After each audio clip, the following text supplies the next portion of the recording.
Yeah. Yeah. So, as the youngest girl in my daddy's world, I wanted to have his attention in every aspect of his existence, better known as daddy's girl.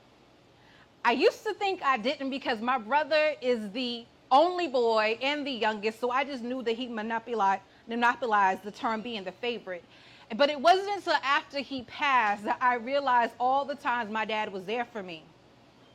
See, for us, spending time together was simply sometimes sitting on the couch and watching sports. From NBA to NFL to shouting how the ref messed up the call. That is what we did as a family. And sometimes I remember how, even though he wasn't the most patient teacher, he would take the time to teach me. Like when I wanted to learn how to play tennis, I will never forget the courts were down the street from Morris College. And he drove me across town. I'll admit we only had one lesson, but the fact that he drove across town to do that for me meant a lot. And I'll never forget when I was running track and he wanted me to get better in my start. So we again drove across town.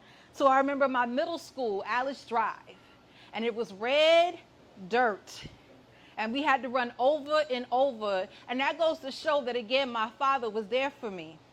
And the biggest memory that sticks out to me was when he asked me one time for Christmas, "What do you want?"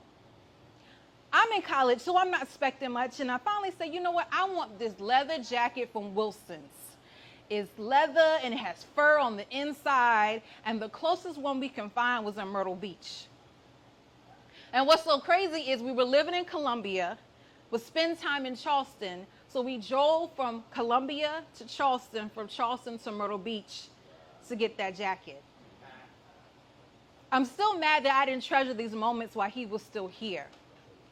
And sometimes I still remember that night that he recorded me on the camera. I was doing the 400-meter around the curve. And I remember hearing him say, "You need to go faster." Ironically, I heard that from across the track. And maybe the reason why I'm sharing these memories with you, because I didn't realize until the moment that he was taken from me that my dad was my best friend.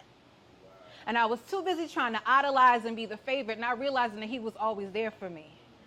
So it wasn't until that moment, I'll never forget, in July, when my mother was called away and I was wondering what was happening, and God told me as soon as she walked out the door that he was gone.